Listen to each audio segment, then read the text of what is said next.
ലാലേട്ടൻ fan boy ആണ് പൃഥ്വി എന്ന് കേട്ടിട്ടുണ്ട്. ലാലേട്ടനിൽ നിന്ന് പഠിച്ച ഒരു രണ്ട് കാര്യങ്ങൾ എന്തായിരിക്കാം? ലാലേട്ടനൊരു നോട്ട് ജസ്റ്റ് അബൌട്ട് സിനിമ, ലൈഫിൽ ജനറലി ഒരു ചൈൽഡ് ലൈക്ക് എക്സൈറ്റ്മെൻ്റ് ഉണ്ട് ലാലേട്ടന്. ഒരു കുട്ടിയാണ്, മനസ്സിലല്ലേ? ഒരു and I say it in the nicest way. ഒരു കൊച്ചു കുട്ടിയാണ് ലാലേട്ടൻ. ഇപ്പോൾ സേ ഫോർ എക്സാമ്പിൾ ഒരു ഒരു ഒരു ഭയങ്കര രസമുള്ളൊരു വീഡിയോ ഒരു യൂട്യൂബിൽ വന്നു. അത് ലാലേട്ടൻ നമുക്ക് കാണിച്ചു തരുന്ന രീതിയാണ്. മോനെ മോനെ കണ്ടോ, മോനെ യൂട്യൂബ് എന്തൊരു രസമാണ് മോനെ. അപ്പം ഞാൻ ഈ ലാലേട്ടനെ വീഡിയോ കാണിക്കുമ്പോൾ പലപ്പോഴും ഞാൻ ഈ ഫോണിലല്ല നോക്കുക, ഞാൻ ലാലേട്ടൻ്റെ ഫേസിൽ നോക്കുക. ഇങ്ങനെ കൊച്ചു കുട്ടി ഇങ്ങനെ ഭയങ്കര എക്സൈറ്റഡ് ആണ് മൂപ്പര്.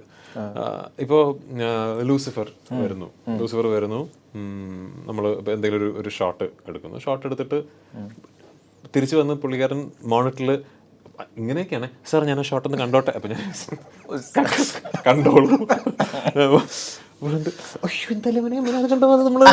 അപ്പം ഞാനിങ്ങനെ ആരാധനയോടുകൂടി നോക്കുന്നുണ്ട്. എനിക്ക് ലാലേട്ടൻ്റെ ഞാൻ കുറേ കൂടെ ഡിജോ പറയും, ഞാൻ കുറേ കൂടെ ഇപ്പോൾ ആ ഒരു ഷോട്ട് കഴിഞ്ഞു, ഗംഭീര ഷോട്ടാണ്, ഞാൻ ഓക്കെ അടുത്തെന്താണ് എന്നുള്ളതാണ് ഞാൻ ചോദിക്കുന്നത്. എന്തോ പറയാനുണ്ട് ഡിജോ.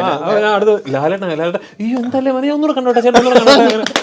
എനിക്ക് ഭയങ്കര ഇഷ്ടം, എനിക്ക് ഭയങ്കര ക്യൂട്ടായിട്ട് തോന്നി ലാലേട്ടൻ. അത് and also that is his മൂപ്പർ ഏറ്റവും വലിയ സ്ട്രെങ്ത് അതാണെന്നാണ് എനിക്ക് തോന്നിയിട്ടുള്ളത്.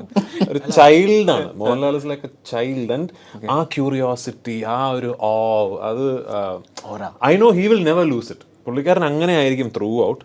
എനിക്കത് കിട്ടിയാൽ കൊള്ളുന്നുണ്ട് ആക്ച്വലി. കാരണം ഇത് അത്ര ചെറിയ കാര്യങ്ങളിൽ എക്സൈറ്റഡ് ആവുക, അതിനു വേണ്ടി അതാണ് എനർജി പുള്ളിക്കാരൻ്റെ. അതെനിക്കില്ല. ഒരു ചൈതന്യം എന്ന് പറയാം തീർച്ചയായും. അല്ല, ദൈവം ഭയങ്കരമായിട്ട് ബ്ലസ് ചെയ്തിട്ടുള്ള മനുഷ്യനാണ്.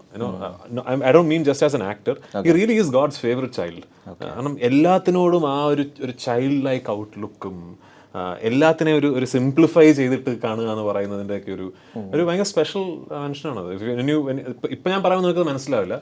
ഈ സിനിമ സംബന്ധമല്ലാത്ത കുറേ കോൺവെർസേഷൻസ് ലാലേട്ടനുമായിട്ട് നടത്താൻ കഴിയുമ്പോഴാണ് നമ്മൾ ഇങ്ങനെയാണോ മൂപ്പരെന്നൊക്കെ തോന്നുക. അടുത്തിടപഴകി കഴിയുമ്പോൾ ഒരു ചൈൽഡ് ഉണ്ട് ലാലേട്ടനിൽ. Okay okay. അടുത്തത് ഓക്കെ, പുതുമയില്ലെന്ന് അൽഫോൺസ് അവകാശപ്പെട്ട ഗോൾഡിൽ പൃഥ്വിക്ക് തോന്നിയ പുതുമ എന്താണ്?